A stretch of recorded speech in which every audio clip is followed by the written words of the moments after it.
Hello friends, welcome to Kavitha's kitchen. நம்ம வீட்டு சமையலில் நம்ம இன்றைக்கி ஸ்பெஷலாக பண்ண போகிறது சிம்பிளாக ஒரு ஐஸ்கிரீம் ரெசிபி தான். ரொம்பவே ஸ்பெஷலான சீசன் டைம் ஐஸ்கிரீம் இது. ரொம்பவே எளிமையான முறையில் எல்லாருமே ஈஸியாக செய்யக்கூடிய ஐஸ்கிரீம் தான் இது. காய்ச்சின பால் இருந்தால் போதும், அதுக்கப்புறம் அடுப்பு பக்கமே நீங்கள் போக தேவையில்லை. இந்த சீசன் டைமில் கிடைக்கிற மாம்பழம் வச்சு தான் நம்ம மேங்கோ ஐஸ்கிரீம் செய்ய போகிறோம்.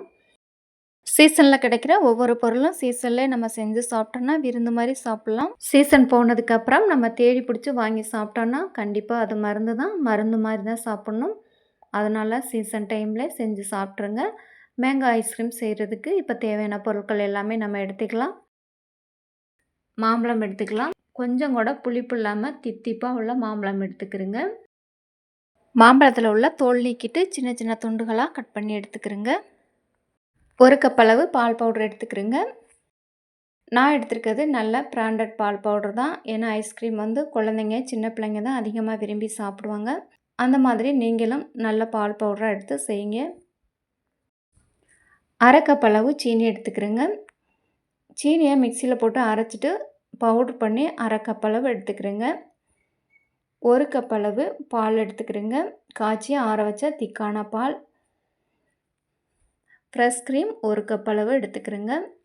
சீனி மட்டும்தான் அரை கப், மற்ற எல்லாமே ஈக்குவல் குவான்டிட்டி தான். இப்போ ஒன்றா சேர்த்துடலாம். அரை கப் அளவு சுகர் பவுடர். சீனியை பவுட்ரு பண்ணி எடுத்துக்கிறேங்க. அடுத்து நம்ம சேர்க்க போகிறது மில்க் பவுடர். ஒரு கப் அளவு மில்க் பவுடர் எடுத்துக்கிறேங்க. மில்க் பவுடரை இந்த சீனி பவுட்ரு கூடவே சேர்த்துடலாம். ஒரு மிக்சி சாரில் ஒன்றா சேர்த்துக்கிறேங்க.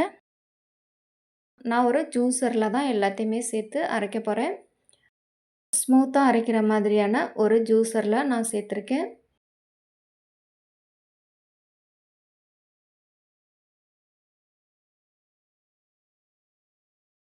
ஒரு கப் திக்கான பால் சேர்த்துக்கிறேங்க. காய்ச்சி ஆற வச்ச திக்கான பால். கொஞ்சம் கூட சூடு இருக்கக்கூடாது, நல்லா ஆறி இருக்கணும். பாலையும் சீனி பால் பவுடர் கூடவே சேர்த்துருங்க.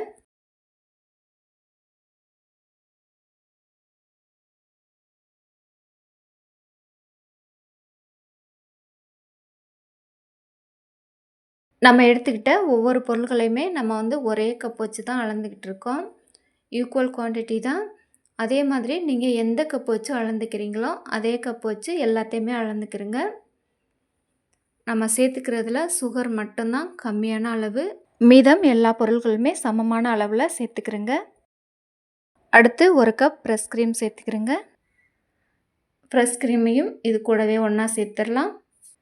அடுத்ததாக ஒரு கப் அளவு மாம்பழம் எடுத்துக்கிறேங்க. மாம்பழத்தை சின்ன சின்ன துண்டுகளாக கட் பண்ணி இந்த மாதிரி அளந்துக்கணும். பெரிய பெரிய துண்டுகளாக நீங்கள் கட் பண்ணி எடுத்துக்கிட்டிங்கன்னா மாம்பழத்தோட அளவு குறைஞ்சிரும். சின்ன சின்ன துண்டுகளாக கட் பண்ணி எடுக்கும்போது இடையில கேப் இருக்காது. கேப் இல்லாமல் இருக்கும்போது நம்மளுக்கு ஒரு கப் அளவு சரியான அளவில் கிடைக்கும். நம்ம எடுத்துக்கிற மாம்பழமும் சரியான மாம்பழமாக எடுத்துக்கணும். ஃப்ரெஷ்ஷான தித்திப்பான மாம்பழமாக எடுத்துக்கிறேங்க. அதையும் இது கூடவே சேர்த்துடலாம். ஐஸ்கிரீமுக்கு தேவையான பொருட்கள் எல்லாத்தையுமே இப்போ ஒன்றா சேர்த்தாச்சு. அவ்வளோதான். இன்னும் எந்த பொருளுமே சேர்க்க தேவையில்லை. தண்ணியும் சேர்க்கக்கூடாது, எதுவுமே சேர்க்கக்கூடாது. இப்படியே நைஸாக அரைச்சி எடுத்துகிட்டு வந்துடலாம். இப்போ நல்லா நைஸாக அரைச்சி எடுத்துகிட்டு வந்தாச்சு. ஐஸ்கிரீம் பாக்ஸில் சேர்த்து ஃப்ரீசரில் வச்சு ஃப்ரீஸ் பண்ணிக்கலாம். நான் வந்து இந்த ஐஸ்கிரீம் செய்கிற டைம் நைட்டில் தான் செஞ்சு வைக்கிறேன். நம்ம வந்து உடனே செஞ்சு உடனே சாப்பிட முடியாது. ஃப்ரீசரில் வச்சு ஃப்ரீஸ் ஆகிறதுக்கு கண்டிப்பாக டைம் கொடுக்கணும். அதனால நான் நைட்டே செஞ்சு வைக்கிறேன். அரைச்ச ஐஸ்கிரீம் மிக்ஸை ஐஸ்கிரீம் பாக்ஸில் சேர்த்து ஃப்ரிட்ஜில் வச்சு கெட்டியாகும் வரைக்கும் வெயிட் பண்ணலாம். நான் வந்து சின்ன பாக்ஸாக வச்சுருந்ததுனால 2 பாக்ஸில் சேர்த்து வச்சுருக்கேன். நீங்கள் வந்து ஒரே பாக்ஸில் கூட சேர்த்து வச்சுக்கலாம், பெரிய பாக்ஸாக வச்சுருந்தீங்கன்னா. 2 பாக்ஸ்லையும் சேர்த்தாச்சு. சேர்த்துட்டு இதுக்கு மூடி போட்டுருங்க. மூடாமல் வைக்கக்கூடாது. மூடி போட்டு ஃப்ரீசரில் எடுத்து வச்சிடலாம்.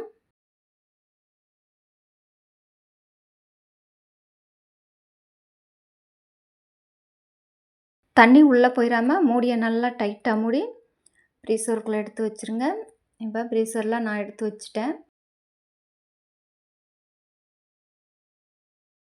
இப்போ காலையில் வெளியில் எடுத்தாச்சு. நல்லா கெட்டியாகி சாஃப்டாக இருக்குது.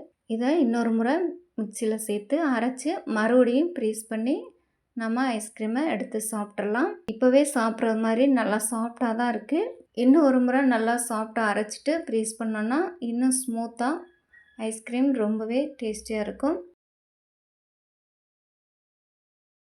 ரொம்ப ஹார்டாக அரைக்க வேணாம், ஸ்மூத்தாக இந்த மாதிரி ஜூஸரில் போட்டு இந்த மாதிரி நல்லா க்ரீமியாக அரைச்சி எடுத்துக்கிறேங்க.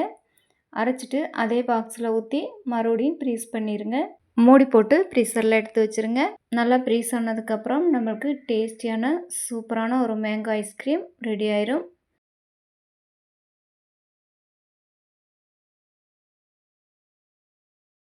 நல்லா ஃப்ரீஸ் ஆகி இப்போ சாப்பிட்றதுக்கு ரெடி ஆயிடுச்சு ஐஸ்கிரீம்.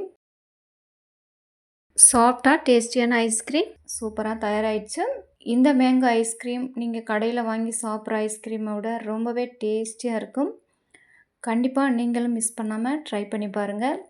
நீங்கள் கடையில் போய் ஒரு கப் மேங்கோ ஐஸ்கிரீம் வாங்கி சாப்பிட்டு பாருங்கள். இந்த மெத்தடில் நீங்கள் ஐஸ்கிரீம் செஞ்சு சாப்பிட்டு பாருங்கள். எந்த ஐஸ்கிரீம் ரொம்பவே டேஸ்டியாக இருக்குன்னு கண்டிப்பாக நீங்கள் கமெண்டில் சொல்லுங்கள். இந்த ஐஸ்கிரீம் ரெசிபி உங்களுக்கு ரொம்ப பிடிச்சிருந்ததுன்னா நீங்களும் மிஸ் பண்ணாமல் ட்ரை பண்ணி பாருங்கள்.